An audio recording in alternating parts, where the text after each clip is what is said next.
verse 11. And David was the youngest, and the three eldest followed Saul.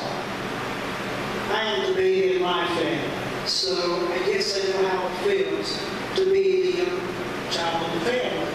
And your mother can be really protective over you. Went through that. I can imagine how David was when he was a young man, going through the same thing I went through when I was young. Right. So David went and returned to Saul to feed his father's sheep in Bethlehem. And the Philistine drew near morning and evening and prevented himself 40 days. And Jesse said unto David his son, take down for thy brethren Ephraim of this parched corn and these 10 loaves, and run to the camp to thy brethren. That means he wanted David to feed the troops. I'm sure they were hungry at that time when all that was going on. And carry these 10 cheeses into the captain of their 1,000, and look how thy brethren fare, and take thy pledge. Hey, I'll be happy if they feed me cheese too. That was good food, I bet you, back in those days. That was probably real food to keep them, going good at the time. And Saul and they and all the men of Israel, verse 19, were in the valley of Elah, fighting with the Philistines. And David, of course, he was curious. He wanted to know what was going on. He had to see what was happening. Right. David rose up early in the morning and left the sheep of the keeper, and took and went as Jesse had commanded him. And he came to the trench as the host was going forth to the fight, and shouted for the battle. David wanted to be there to see what was going on, to see what this commotion was all about. And that's like it would be if I got to do something, take off, I would tell my brother, could you hang around here for a while? I'll be right back. Just keep an eye on whatever it is that I want you to keep an eye on. Right. That's what David did. David wanted this person to keep an eye on the sheep. Verse 21 says, for Israel the Philistine had put the battle in array, army against army. LeBron James taking on Troy Parker on the San Antonio Spurs, one-on-one. That's a figure of speech, people. That's a good illustration. I love basketball. I'm just using that as an illustration.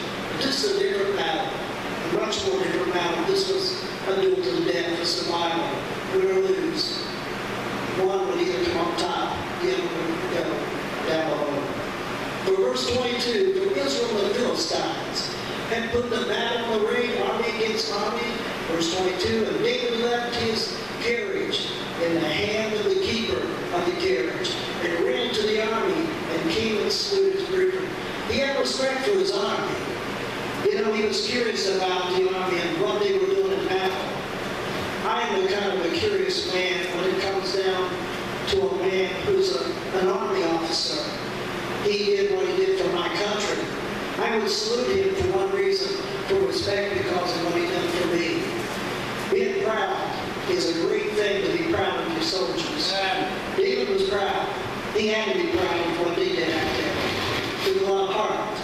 And as verse 23 goes, and as he talked with them, behold, there came up the champion, the Philistine God, Goliath by name, out of the armies of the Philistines, and spake according to the same words. And David heard that. And all the men of Israel, when they saw the man, fled from him, and were afraid. Can't blame them. This man is 9 foot tall, and it's big. Right. And and all he's got to do is step on top of you. And that's all it took. David, on the other hand, was different. He stood around. Somebody told him to stay. God told him what to do. This is coming up. And as 24 goes, and all the men of Israel once again, when they saw the man, fled from him, and were so afraid.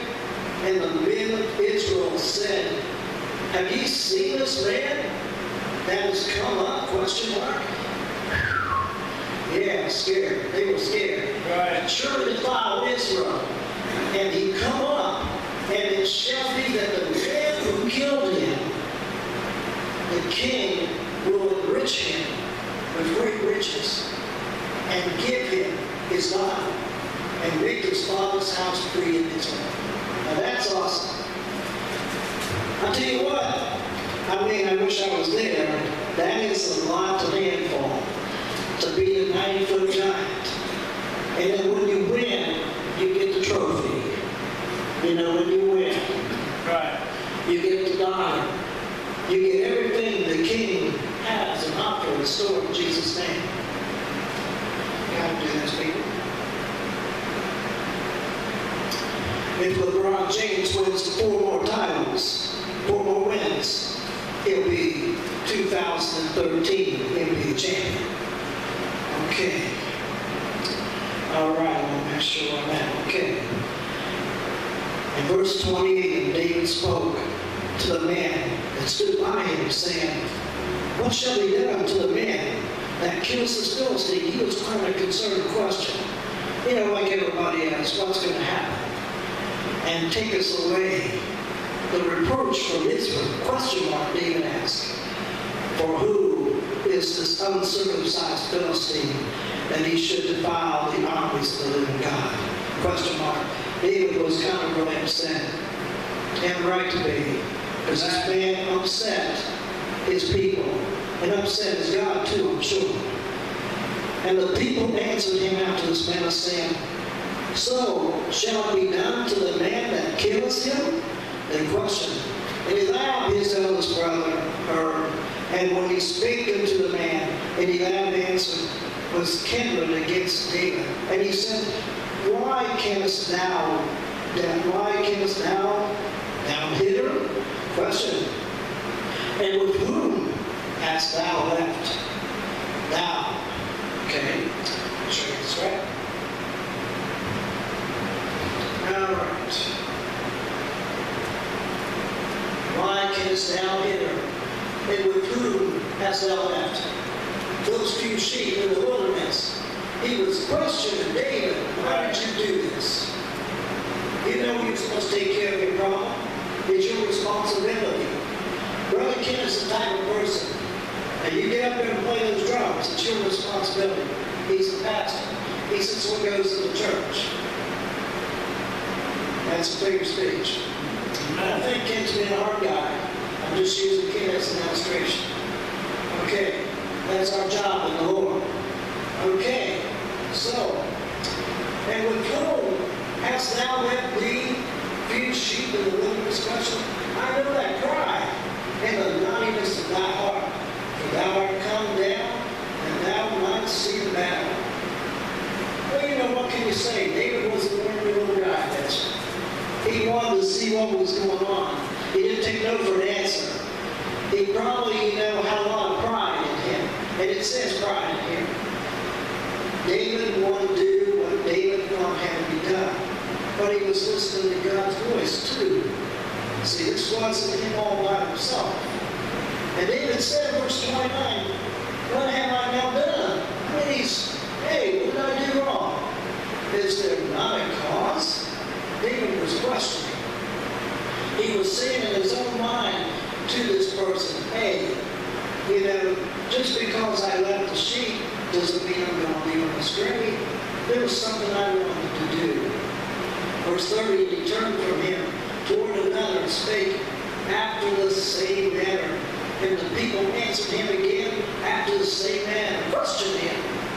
And when the words were heard which David spake, they rehearsed them before Saul, and he said for him, David's in trouble.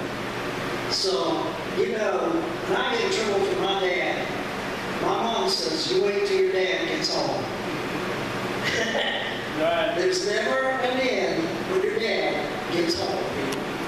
I guarantee it.